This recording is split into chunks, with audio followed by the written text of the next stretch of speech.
Is this the Teahouse podcast?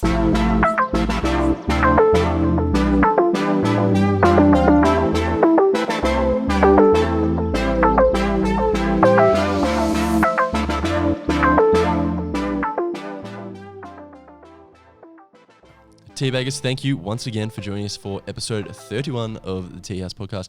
You are joined by your host, Lincoln and Blake.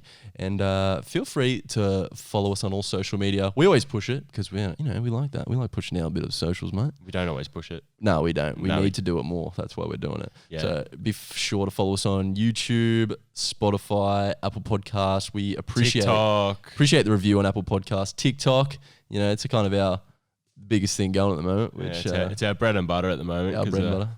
We do love it. We do love it. Now, we've got a very exciting episode tonight for episode 31. Treating you once again. We're joined by Reece from the owner of Nacho Station. Reece is a professional squash player, professional public property vandalizer, local business owner, and an artist improving the community and inspiring creativity. It's actually a pretty sick episode. We dive a lot into kind of what he does, and it's really different for Bendigo, and it's kind of a really interesting chat. We dive into all things about what he does and how he helps kind of improve the community, where I feel like it's kind of almost taboo street art sometimes, but he's really making a difference in the game for Bendigo. And yeah, it's fucking awesome that he's doing it, and it's a really good chat. So I think you will definitely enjoy this one. So let's bring him in. Reece, thanks for joining us here at the Tea House tonight, mate. Yeah, nice one, mate. Thanks for dropping in. Yeah, I know. We are once again. This is like our second ever episode where we've been invited to a place to bring the podcast. We know why though, because we found out he lived 40 minutes away from town. So yeah, doesn't own a car. He's strategically done that really well. I liked it. It was good. Yeah, you boys come to me. Chill out. Yeah. Mate, you boys have made this look pretty sick, actually. I like the setup here. Yeah, for those, real nice. The camera kind of cuts it off, but there is a big, sick red back wall with Nacho Station plastered on it. It looks fucking actually sick. Yeah, it looks pretty gangster. I like it. Did you feel like you had to do that as an artist? You kind of had to spruce it up a bit? Oh, it was a bit of a cop-out, actually, because I painted the wall pink, and I knew it couldn't just be pink and nothing else. There had to be something on it, but to think up an original artwork was was too much brain power on a weekend, so I just thought I'd knock the logo out. Yeah, something simple. Yeah. Yeah, very nice. So could be commended or could be maybe lazy, maybe labelled lazy. I don't know. Yeah, I'll take it. Yeah, sure. Yeah. No, I kind of want to talk about how this podcast kind of came about.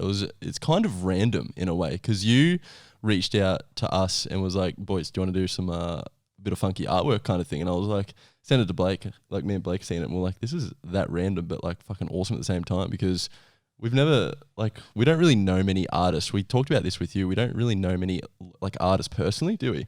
No, not really. I don't know, probably like... Except our logo designer. Shout out to Daniel. He's a fucking jet. But yeah, but other than that, literally... Yeah, so we thought this would be fucking sick. And the video has not been shown yet, but hopefully it is by the time this episode comes out. We went out and did a little bit of a... What would you call it, what we did that night? Oh, just a bit of a freestyle sesh. Bit of paint for fun. Yeah. Bit of a spray. Just chop it up and have a spray. Yeah, so Reece was like, oh, boys, let's do a bit of a logo spray up for you. So I sent him our logo, and you kind of like drew up a bit of a, what is it, for the Teabaggers kind of thing. I pretty much copied the picture you guys sent me. Yeah. Because that was pretty good. It looked pretty sick to start with. So I just thought I'd add for the Teabaggers. Yes. So good. Plus the little ball bag on the sachet that everyone always sends me, because like I've got it sent to me a few times now. But have like, you? Yeah. Some people but they didn't actually know that I must have contributed and helped. They were like, "Oh, I just found some graffiti you should look at," and I was like, "Oh, yeah, I contributed to that." We're just that big now. People are just spraying up our logos everywhere and shit now. You know what I mean? And they were like, "Oh, and there's this real shit boogie board hanging from the roof." Yeah. I actually forgot about that. Yeah, I forgot about that. Something tells me it's not there anymore. Something tells me. Probably. Yeah. Snapped up. Yeah. I reckon Reece went there later on that night. He's like, "I'm not fucking having this here, man." Yeah, this is ruining, disdaining my fucking work around here. Because you painted all of under that bridge, or was it just sections you painted? You and other artists. Yeah, so I help organise a space to get artists down there to paint it, basically. So more recently, under Williamson Street Bridge, there was a project with Bendigo and a bunch of like young upcoming artists went out there and came up with original artworks and had an outdoor exhibition basically. But other than that, we have paint jams all along the Back Creek Art Trail. And a few locals turn out, a few blow-ins come and paint some walls down there. And I pretty much just help the city manage it a little bit by I help the city out by being that middle person who can let people know what's going on, where to go paint, how to get involved. So then they go do it, and it's looking sick. A lot of locals. We used to have the cops come down like every time we go paint all the time. Yeah, I imagine they would. You can rock up at night time like we were, and people walk past going, "Oh, what are you doing? This is awesome!" You know, people love it compared to back in the day. We used to just get busted, although it was legal. So yeah. But to be fair, though, I feel like everyone sort of knows that sort of bridge now is like the established sort of legal art area. Surely a few people have seen you knocking around there for a little while now. I think the locals walk past and they see that everyone's having a good vibe, and they see that it's always looking fresh and looks nice, so they're happy with it. Yeah. Just not some half-assed ratty job. And why wouldn't you too? Like if I lived like near something close to that too, that was like always kind of creatively changing, I'd go check it out. Yeah. Like on my runs and stuff for sure. Like it'd be cool. You know what I mean? Like, Yeah, it's pretty sick. So tell us a little bit about, you kind of just did explain it a little bit, but tell the audience that don't exactly know what you do, like explain kind of how you're a local artist and kind of what you're doing and pushing for, and explain that a little bit. Yeah, cool. So Nacho Station isn't just like me as an artist. It's more about the collective of artists. So I sort of help manage artists and also manage clients, and I'm sort of like that middle ground between the creativity and the bureaucracy of the whole thing. So I'll essentially an agent.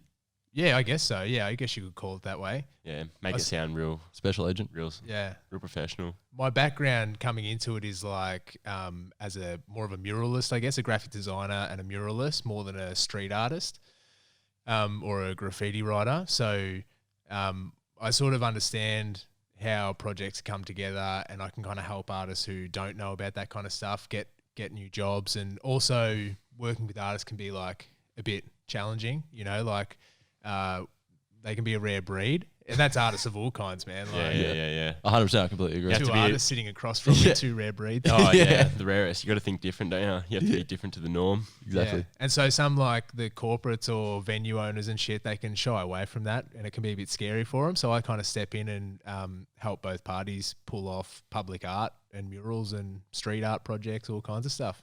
So how does that come about? Do you hit up the council and organise something, or does the council hit up you and are like, hey, we kind of want to do something, and you kind of put heads together and it's like, this is what we can do? How does that work? Yeah, both ways, I reckon. It depends on what it is. If I've got an idea and maybe there's a grant that I could go for to make something happen, then you have to go through the motions of talking to all the people from council who need to sign off, basically. Yep. So once you get all the approvals, and then you've got people who own walls that you want to paint, and it's all about permissions and risk for council. So if you want to do a public project, or like paint under a bridge or all that kind of stuff, you're probably going to have to get them to tick off on it at some point. So we do all that kind of part of it, as well as working with them to make sure there's safe events. And the one we did recently, which was an outdoor exhibition style thing, was kind of in response to COVID as well, how we can do it in a more COVID friendly way. So they're pretty good to collaborate with. And sometimes they'll come to me with a specific idea, like recently painting the piazza in town, the Rosalind Park mural on the pavement. Yeah, I've seen that. Yeah. Yeah, so we had some other projects brewing away with council, and then tourism hit us up and said, oh, actually, can you do this in this spot and go bigger and better? So sometimes I'll hit them up, and sometimes they'll hit me up. Yep. And how did you sort of put yourself in that position to be that sort of person that the council and sort of that go-to sort of thing? Was it just because like they've seen your stuff sort of in the past, or like was it like you sort of linked up with them and sussed all the risk assessments out and stuff like that? Or yeah, it happens over time, like building up the trust. Yeah, that's what I was thinking. Yeah, like it sort of just like over time you sort of like fell into it. It sort of starts with smaller projects usually, and the more wins you have, the more they can sort of trust that you do what you say you're going to do, and also how you go about doing it. They're sort of like always keeping check of that. And then we're at a really good position now where we've had a lot of good projects. We've had some that have, been a bit of a fizzer as well, as everyone does, but we've had enough good ones that, they, I guess, like what we do, and it's a bit of a niche market. It's kind of nice that we're local, I guess, for Bendigo and surrounding areas. All the competition for this kind of stuff is in Melbourne a bit more, I would say. Yeah, for sure. Which is kind of cool that you got like the Central Vic market sort of on lock. Take that, hold that to your chest. Yeah.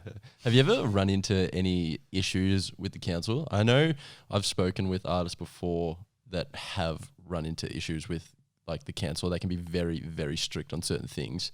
But then I've also heard like that they're very like fucking do whatever, but just obviously in the guidelines kind of thing. Yeah, I reckon every project runs into issues because they've got this huge list of things. They've got all the hoops they've got to jump through. They've got so much red tape. So basically it's the whole process is problem solving. How can we actually make this happen? And if you've got a good connection with someone at the council who also wants to make it happen, it's about the attitude that you're both like, all right, well, how can we adjust and tweak and alter? We can still both get the outcomes we want, but you've obviously got to do it the right way. Yep. A different route sort of thing. Yeah. Did I answer the question then?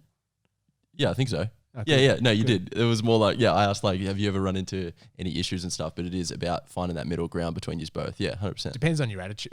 What I wanted to, I think, say was depends on your attitude. If you come up against a problem, you're like, fuck this, they made it too hard, then you haven't explored it properly. If you're like, fuck you, I want this way, and you're not willing to kind of work it out and meet in the middle, it's probably not 100%. going to work out. I feel like that's generally with a lot of things though. Most things you kind of got to, it's a pretty big thing, like spray painting public areas and stuff. I mean, I don't do it, but I know that it's a bit of a sensitive kind of thing just from, I don't know, I see like artwork sometimes and like, especially like through Melbourne, I'm like, fuck, that looks shit. And then you go past like the really sick ones and you're like, that looks insane. You know what I mean? It's mental. And like you want that, like I'd fucking get, like it just makes so many spaces look creative and different, doesn't it? Like it's instead of just like a plain boring wall, you add something there and it looks insane. So yeah, I'm all for it, I reckon. And are the council all for it? I was talking this with Blake, like surely, because I feel like the council kind of do push for creativity, like in that creative side. Do you reckon they are kind of more like getting a bit more lenient in that industry, I guess? Yeah, there's a creative strategy that was released like a couple of years ago now. The Cooper's burp. Oh, yeah. The fucking Cooper's getting you. Yeah, there was a creative strategy that was released a few years ago, and that was a really interesting process to watch happen. So I was involved on a very slight way with that in that I gave some feedback. But what I found really interesting was they gave me a call back and they actually like wanted to clarify a bunch of stuff because obviously I've been in this space for a little while. So they really valued the opinions of creatives who at least put their voice into the rink. Like they really wanted to take notice of what people were saying. So that was really cool. The strategy came out and got accepted by council. And since then, basically they've been going about rolling out this creative strategy of how to make Bendigo a stronghold of creative, big creative community, opportunities for artists, all kinds of stuff across the whole spectrum. So that's been really cool to see roll out, and I reckon it's been awesome. It was always kind of interesting to see, like, are they going to go with this and actually do what this report says that it's going to do? And they've sort of like, they've been doing it. So, good on them. Yeah, that's cool. They sort of need to do that in places like up and coming cities like Bendigo and stuff like that too, to stop people from always flocking to your major cities. And that's like seems to be like where they all sort of go. And but now it's like a lot of branching out, which is kind of sick. Yeah, like how they brought the Marilyn Monroe thing to Bendigo. They do some cool stuff every now and then. They need to probably do something again soon. Marilyn Monroe was a fair while ago. No, they painted the piazza. We did that. The next exhibition they did down there. Yeah. Oh, when was that? So the Mary Quant. What's a piazza? Exhibition. The piazza is that spot right across from the fountain. I do know what you're talking about. That. Yeah, I seen you actually painting that. Yeah. I don't think I've walked through there, but I've seen your work like through social media, and someone actually mentioned it to me as well. It was the Siren Boys actually. I'm pretty sure maybe they said something about it. Fucking oath, that's so cool. So that's like, I know installation isn't quite as exciting as the Marilyn Monroe statue, but That's still cool though, 100%. In such a public place though, like right in the center of town. Like it's pretty cool for you to see, surely. Like yeah, and no, to we do it. love it. Yeah. It was so much fun. We had the lead artist Happy Decay came down for that one, and a bunch of locals got on board. So Yeah. it was cool. Was that kind of like you similar to what you said before, like a freestyle thing? Was that just like a do whatever you want kind of thing, or did you like stencil something and this was the plan of how it was going to look? The lead artist basically worked with the brief that Yep. was supplied by Bendigo Tourism and the Bendigo Art Gallery, and came up with the design and then came and rolled it out basically. So was this to promote a exhibition? Yeah, because that's mainly what they do there. That's similar to what they did with the Marilyn Monroe thing. It was an exhibition going on at the gallery, wasn't it? Yeah, fashion exhibition. So this Yes. is the Mary Quant Yep. exhibition. Fuck, that's so cool. Yeah, That's awesome. it's pretty cool to be involved with it, really. Oh, 100%. Yeah. I'd be the exact same. What kind of made you want to start this? When we did our spray up a couple of weeks ago, we talked about because you haven't done this for overly like a long time, have you? Like being self-employed, for say. Like what kind of wanted you to go self-employed? And how do you even make that jump from drawing on walls to sort of turning into a career? Yeah. Good question. I sort of wonder that myself, to be honest. It's been like a 7 or 8 year hobby, basically, just doing it part time. I had a graphic design job to support me a few days a week. And it was just a fun thing to do on the days off, paint murals and getting paid to do graphic design on a large scale, basically. Yeah. Always had an interest in sort of graffiti, lettering, and, just really appreciated it. So yeah, just as a hobby, like, oh, this is a thing you can do, and it's fun. And then over time, so the last 4 years, it just started to ramp right up. It was starting to impede on my other work. Like I'd be trying to take days off and juggle this other job, and at the end of the day, working a corporate job just made me so depressed that I had to jump. And I've had the support of like my partner to be able to do that. Being self-employed is scary as hell. And so it takes a bit of time to build up the confidence to be able to do it. For sure. Yeah, and then started COVID. I went full time, so like almost 2 years ago. Just made the leap and went for it. It's good that you could sort of do that even during COVID, actually, like be able to sort of make that jump when sort of everything was drying up and heaps of people were sort of had no work and stuff like that. You sort of got your work, obviously, but Yeah. Could you actually do that through COVID? How did that work? I know like the lockdown's probably not because literally we couldn't go outside, but Yeah, How I did that- pretty much lost a lot of like work. I lost all the workshop kind of jobs, but I had a really good contract with Creative Victoria for a creative learning partnership grant that we got with East Loddon Prep to 12 school. Yeah. So I had like out there. all right. the way out there. We got a grant, and we ended up painting this coffee van that the kids had made, and then like our whole group of artists like painted this coffee van. All the kids got to come up with the designs and stuff. Yep. But they pretty much, like a couple of really good clients who had projects that were still going ahead, they kind of paid their deposits up front, and it got me through. And other than that, I just landscaped and built a fence and did stuff at home. I actually kind of took a bit of a holiday for a bit, which was nice. I think everyone did though. I took a kind of a holiday-ish. I was still working, but it was like, it felt like a holiday still. I don't know. Even when you're at work, like, because I was working from home after that, like it was a weird feeling. But yeah, no, it's kind of good that you kind of got into it. Probably a shitty ass time to first go fully self-employed though. I mean, it was a bit nerve-wracking, but these things work out. It was actually kind of made me realize how much work I'd put into it for the last 6 years before, taking the jump. Yeah. Just because the phone kept ringing, things got a bit more relaxed, and the phone just started ringing again and getting emails and inquiries. I was like, wow, this is fucking awesome. I did not expect people to be hitting me up. Yeah. Especially like in these times. So, sort of gave me a real good amount of confidence to sort of stick at it and make it work. Especially early on too, like you can't have too big expectations, at least in the first couple of years, I reckon, like for anything. But if it does do good as well, that's like awesome fucking earth. But at the same time, you can't really expect it. Otherwise, a lot of people sort of fail. Like, what is it? Like most businesses fail in the first 3 years or something. 100%. It's like a huge amount. It's like 80 or 90%. It's fucking a massive amount of businesses fail that early. Yeah, it's crazy. It's pretty hard work. So you just got to keep going. Pay your bills. Yeah, well, that's it's not worth doing it.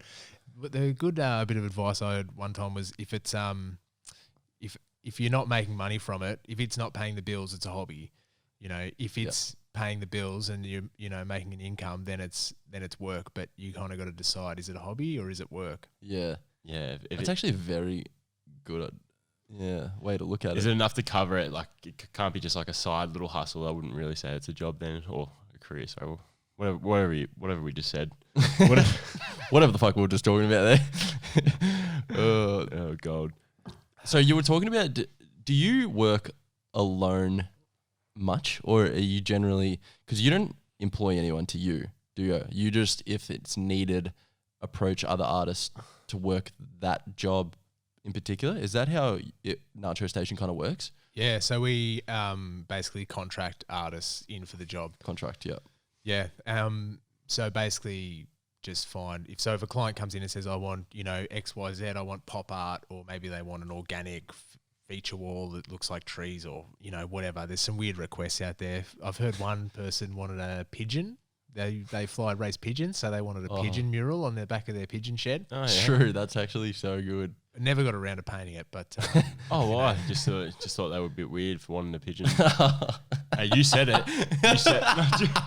they I was just joking. No comment. pigeon people, mate. I was going to get a job out of a pigeon person. You're a chicken person, mate. Your chickens will follow me around out there. They're actually getting in my car before, I reckon. Yeah, true. Okay, yeah, all right. That's actually that good. I have painted a chicken mural though at a primary school. Really? Yeah, That's so so good. maybe I'm. it fucking was just East as Lodden, weird. Maybe you're the chicken guy or something. Yeah. It was East Lodden. It was East Lodden. Yeah. That's so good. We talked about it kind of in the intro a little bit, but back, let's say, so how long have you kind of been doing this stuff? Did you say 6 years or 8 years? It's kind of like 6 as a side, and then a couple more serious trying to make it happen. So I think it's about 8 in total. Yeah. So like kind of in the beginning, I was talking about this with Blake. Did you ever get many people that kind of was like walking past you and stuff and be like, bro, what are you doing? Like, you graffitiing on a wall or something? Like, did anyone ever actually do that? Yeah, for sure. Yeah, definitely. That's so interesting. What was like kind of like the words? Because I know, because like I work in real Especially estate. having to explain yourself, because I feel like you're already on the back foot.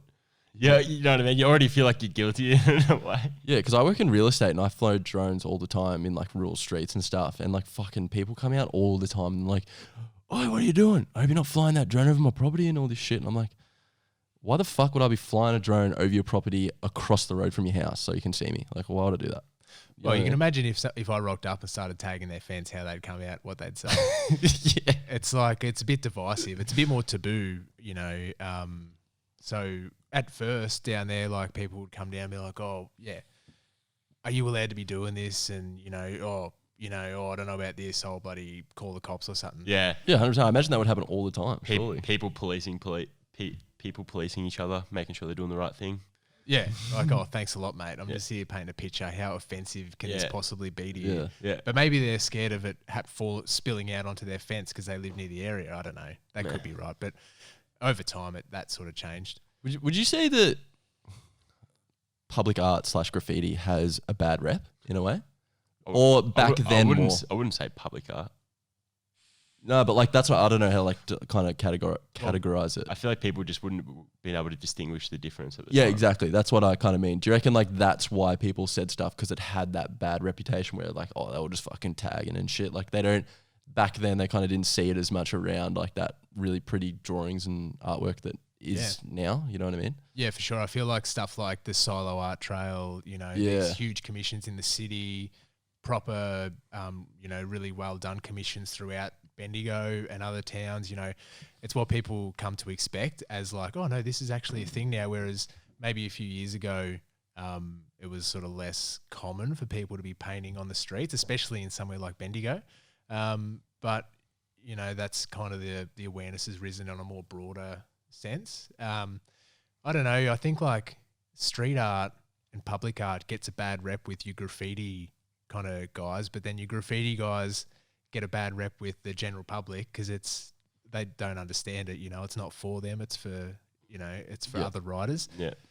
So That's it's a their own, pretty like, complicated kind of setup, to be honest. The whole public opinion on I suppose it's two different things completely, isn't it? Like street, like what did you just call them? Sorry, like well, there's kind of like graffitiists and stuff. graffiti, vandalism, street art, public art. They've all kind of got separate reasons for being and like the reasons why people do them. So, like public art is probably usually commissioned by a council. It's for the public. It's they go through community consultation to create this artwork.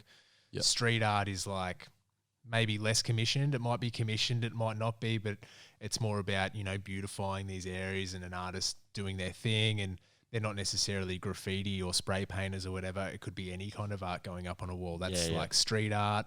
And then you've got more sort of traditional graffiti kind of, which is about tagging and putting your name up and writing letters and, that's stealing kind of spray Spain and it can be. It's like the voice of the streets, though. It's like uncommissioned, absolutely uncommissioned. Yep. So they've all got an interesting dynamic. The underground art world, we'll call it. Yeah, literally the Hades of the art world. Yeah, we did want to get into that, like the difference between like illegal and legal kind of artwork. Because we talked about it briefly, and I was so interested because I never even thought about it in the perspective like kind of what you told me about, and I was like, fuck, that's so interesting. I kind of want to like definitely talk about this because you've never kind of been in that scene, have you? As much like illegally tagging and stuff. Nah, not so much. Maybe for a bit of fun here and there, a few little bits, but it's never been like the main driver for me to just get up illegally and paint tags or pieces around a place. So it's a bit of a mix though. Like there's nothing better than writing your name on a wall somewhere and no one knows about it. It's a bit of a rush, but I guess it is kind of, isn't it? If you think about it. Yeah. Well, it's sort of like putting their alter ego up on a wall sort of thing. Because like people know each other by their tags and stuff like that, don't they? Like they don't know this person, but like, oh, I know that tag. Yes, and like stuff like that. Like it's kind of like an identity kind of like thing. it sort of is in that sort of scene, isn't it? Yeah, that's it. How did you boys feel? Did you feel a bit naughty after doing a bit of spray paint down there? I've definitely done it, but I've never like it was just like a one-time off thing. It was never, and I was really young. Like, you know what I mean? I'm a bit of a bad boy. Yeah. So I was pretty cool with it, Yeah, that was alright. What do you think? What was your tag? Biani B? S. Biani Killer? Yeah. Biani. No, it just used to be Smash. S. S for short. S. S man. Teabagger. Huge teabagger. What are your thoughts on it? Which part? Like what's your perspective on like illegal street work? Do you like it? Yeah, I appreciate uncommissioned work. Like what I like about these spaces is if you want to go and paint during the day and have fun with it, like there's a space to do that. That's fucking awesome. You can refine your skills and get better at what you're trying to do. Yep. But for people who want to go down there and paint at night or fucking paint other walls or whatever, like I appreciate it personally, but I can see why other factions of the population it's less popular. Yeah, because I personally appreciate like all sorts of art on walls and stuff. But I hate when you just get like those tags at like train stations and shit, and it's just like fucking just those shit ones that are just like written on the wall and stuff like that. Yeah, but look closer. Like, is it calligraphy? Or is it just like, there's sloppy tags, but then there's tags that are like pure calligraphy. So I can appreciate that. But to get to that level, you've got to start somewhere, right? Yeah, true. So I hope that maybe these spaces, these legal walls, are a place that people can go and tag and get that, like, all right, well, once they get a bit of style happening, they can sort of take it a bit further. But I can see why that's probably a pretty popular opinion amongst most people, that tags are ugly or whatever. But there's a whole different, like, I can appreciate a good tag, definitely. I love like urban streets though, with like just graffiti everywhere. Like I don't necessarily think that's disgusting. I kind of like how it sort of looks hard and stuff. But yeah, I can see how, like, you know what I mean. Like it is disgusting though. Go to Athens. In a way, go to Athens in Greece, mate. You'll fucking hate it. Trust me. Hey, just everywhere. Fucking everywhere. Over every single wall in the city. It's crazy. It's crazy. You probably appreciate it though, because like for sure. I was just looking around like, fuck, I'm gonna get stabbed and murdered, but you'd probably be like, wow, this is some pretty fucking sick art going around here, mate. So good. do artists kind of appreciate what you're doing? I imagine they would, surely, because I don't. Is there anyone else essentially what you do in Bendigo? In Bendigo, not so much like with the way that we sort of specialise in community development and engagement, as well as like we have a very much of a focus on large scale and murals. So there's not anyone really specifically. There's plenty in Melbourne, like it's just down the road, but there's heaps of competition down there. So that's what I kind of like. I always thought I was missing out in Bendigo, like, oh, this is such a lame place to grow up because there's not much happening. But now, you know, fast forward another 10 years and it's like, oh, actually, it's kind of a place you can make something of as well. Like everyone still goes to Melbourne, just to compete with the other 100,000 videographers that live in the city. Whereas in Bendigo, you know, you can count the good video teams on two hands maybe. Yeah. I'm sure there's probably more I don't know about, but you know, it's like there's a real scope to be able to kick ass, I reckon, in the regions. Especially when it's developing as well, like smaller cities that are growing, that like, because Bendigo will probably be double the size in like 10, 20 years from now. Yeah, opportunity. There's always, like when there's Melbourne dudes I work with or girls who come out on projects and stuff, always like, they're like, oh, Bendigo's pretty fun, right? Like this has got a good vibe. I'm like, yeah, just move out here. Like it'll be better trying to poach. Instead of having all the creative people nick off to Melbourne, like it'd be nice to bring a few, you know, back this way. Bring them back in. Yeah. Really upsell it to them, mate. We got the best bars, we got the best diners, we got just shout out to Park Avenue Media for leaving the boys high and dry. Melbourne. No. Yeah, they actually did leave. I'm talking about them specifically when I say this. Yeah. Videographers. Motherfuckers. Videographers. There's a whole bunch of dudes, graphic designers, video guys, illustrators. You know, there's heaps of really awesome artists who live in Melbourne who hail from Bendigo. Yeah. You know, in a way, could it be though, like refining your skills in a sense too, though, like going to the big world where there are more competition, so that way you can sort of raise, because like you never know, you might not even be on their level, but you go there and you raise your level just being around. Definitely. Other, do you know what I mean? So like, totally agree. So like, and then they could maybe come back later on. Just fucking own the Bendigo game, mate. But by then it's too late because Nacho Station's fucking got owned it. the market, saturated it. Nacho Station is Bendigo. And Teahouse, you know. Yeah, we're rocking it. Nacho and the Teahouse. I imagine you know like fucking heaps of creatives in Bendigo then. Just from like how much you, for example, us, you know what I mean? Like reaching out to us. I'd actually hadn't heard of you. I'd heard of you third hand through Jesse from Park Avenue because he done a job for you and stuff. I'd heard of you, but like, fuck, you know what I mean? Like you're expanding very like quickly, I would say. Like imagine, because you got like what 1,000 followers on Instagram, which is pretty. It doesn't sound like much, but you know I've had my business page for like fucking years, and I'm pretty slack on it. But I've only like 500. You know what I mean? So it's still pretty good.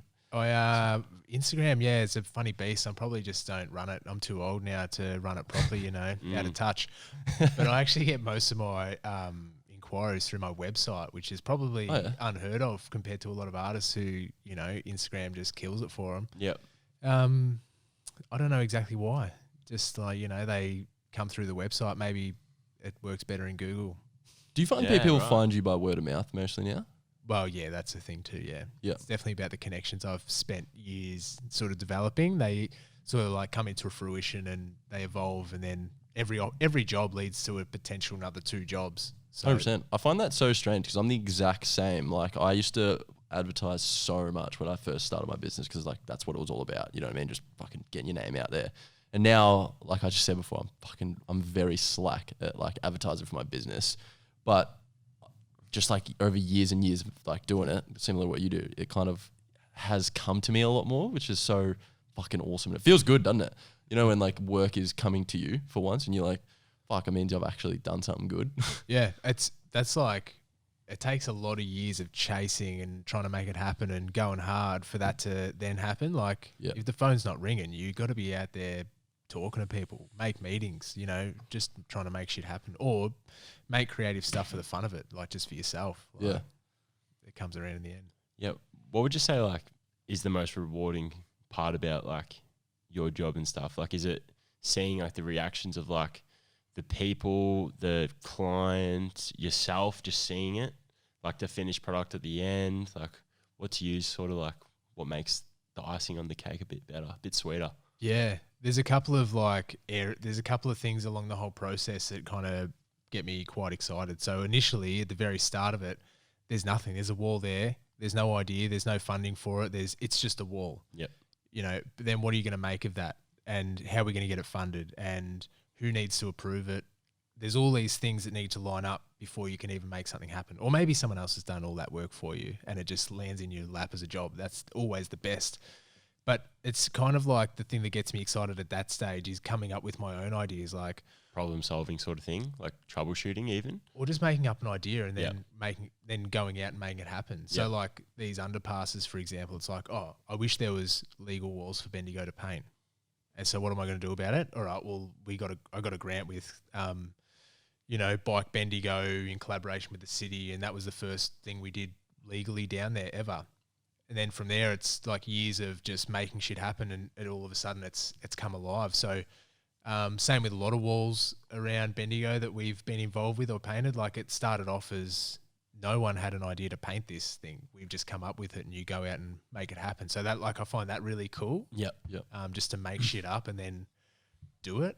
Yeah. And then it's sort of like at the very end of it, it's all exciting throughout the whole thing, like seeing this thing come together.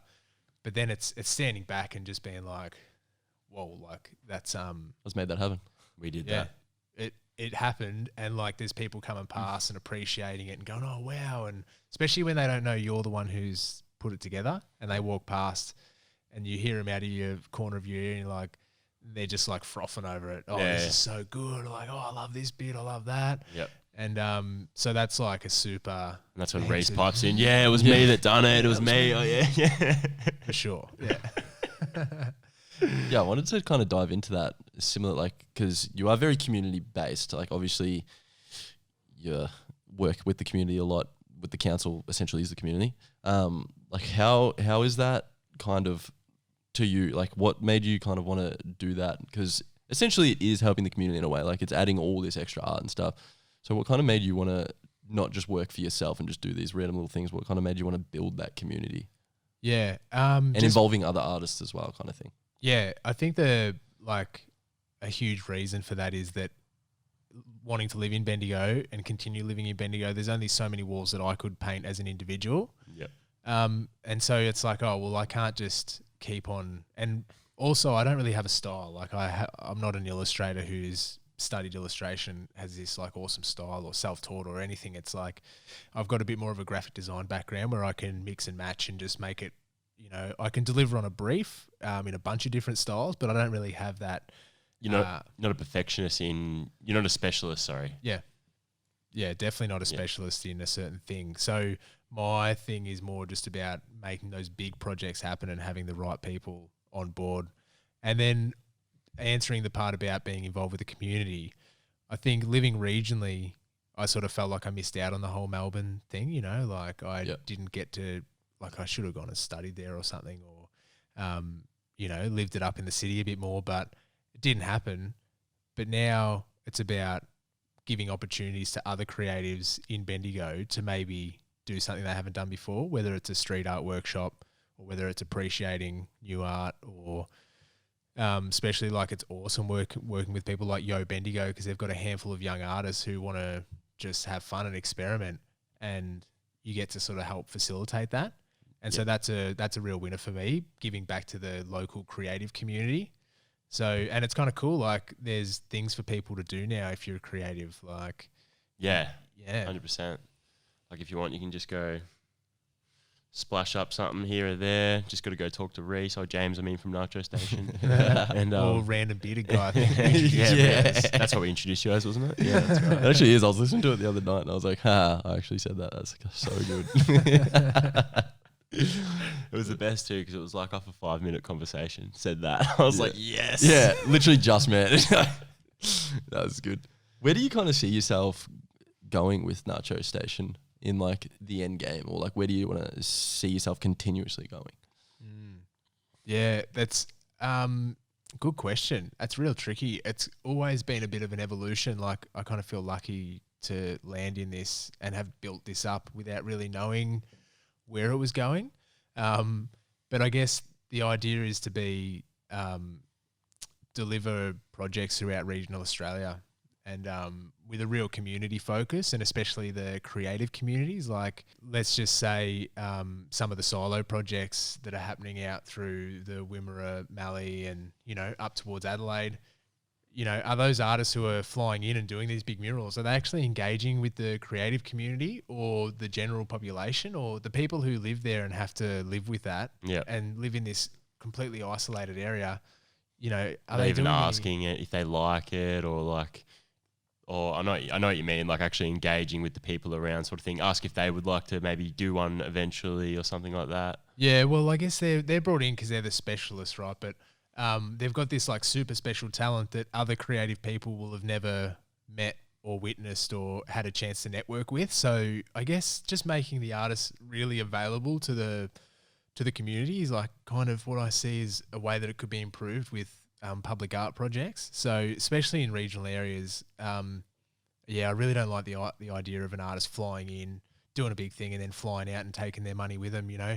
Put a bit more into the locals who wouldn't get an opportunity to meet cool people like that. Do you think that would help inspire people that either are up and coming artists or just haven't had an interest and see that and they're like, fuck, this guy's cool as, I want to maybe start getting into this kind of stuff? I reckon that's the ultimate goal for me, is to like have more artists coming up through the regions, and realizing that it's a thing you can do. You don't just have to be a farmer or a truck driver or whatever it is that they the possibilities out on the farm or in those regional areas. Yeah. I reckon that's a bloody good way to look at it. And I completely agree. Like, creatives, there definitely needs to be a lot more of them, especially in like rural towns. Bendigo is definitely getting a lot better. But like any further than that, I mean, mate, I remember one time I had a weekend out in Geelong, and I was speaking to these random people, and I was like, yeah, I'm from fucking Bendigo. And they're like, literally thought we lived in like sticks. I was like, have you fucking been to Bendigo, mate? Like, I don't think anyone from Geelong or Melbourne actually go north. Like, I literally don't in Victoria. No, I don't think I've ever seen it, Bendigo. It's pretty funny. It's like, can I live in a suburb, all right? Yeah. I live in Epsom, all right, bro? Yeah. Literally. That's funny. Well, I think that's about all we've got time for, Blake, don't you reckon? I sort of had like one thing, for what you were saying before with how you were saying like it'd be cooler for communities to engage and stuff like that. Would you, like, for an example of that, would you have like maybe doing like grand openings or something, and like having like a sausage sizzle or something at like a piece of work, and maybe having like the artist there or something like that? Like, that's just like what I'm thinking you were sort of meaning, like having like more interaction and stuff like that. Yeah, we usually do, like when I program a mural in regional community, we put it out to the groups that we're working with to that we have like artist chat time. So we've got a couple of times designated for people to come in groups and literally talk with the artists and hear what they've got to say. And we notice that at the start of the project, they might be like, oh, what's this bloke doing up on this wall here? I don't know about this. And, they come to the artist chat and they have a chat, and then they walk past the next day and they're like, good work, mate. Keep it going. Love your work. It's just this instant change as soon as you connect them like that. Yeah. Probably changes a lot of people's perspectives on it as well, doesn't it? Like, just being that engaging back to them, like this random bloke just spraying a thing that fucking doesn't speak a word or something. Like, it's probably a really good thing to do, actually. Yeah. On a taboo subject, on a taboo industry, I guess, like what you said before, it's a bit taboo sometimes to people. Yeah. Just quickly on our adventure the other night, the challenge, the who wrote the better S. I think we should redo that at some point. I think we should too. I reckon we should. I was under a lot of pressure, and I feel like I can do better. I just think I'd fucking smoke you any day of the week, so I'd happily take the rematch. Am I involved in this? Yeah, I choked. I was 3 versus 3, or I'd probably smoke all of both of you. So like, if you just want to do it, maybe we actually should do it. Calling it out right now on the Teahouse. We will do a redo of the, what would you call it, like a spray off?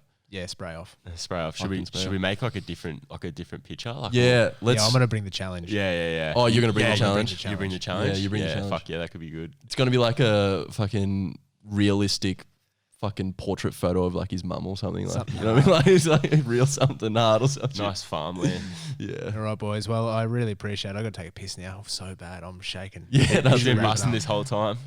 Well, thanks for joining us on the Teahouse for episode 31. I think we're up to tonight. And yeah, thanks for joining us, man. It was a pleasure. Thanks for having me, boys. It's been fun. To the teabaggers out there, go check out Williamson Street Bridge. Yeah, corner of Haviland Street. Get a selfie with it. The boys will sling you some free merch. Yeah, maybe not because we're broke, but Yeah. next time, We're in the maybe. negatives. Yeah. No, but be sure to follow Reece on Instagram. What other social medias have you got? Yeah, Instagram, or check out the website, nachostation.com. Yeah, pretty much. I don't use socials that well. Like, it's just a bit too much. That's all right. You'll see his artwork around the city and stuff, no doubt anyway. So, yeah, thanks again for joining us tonight, Teabaggers.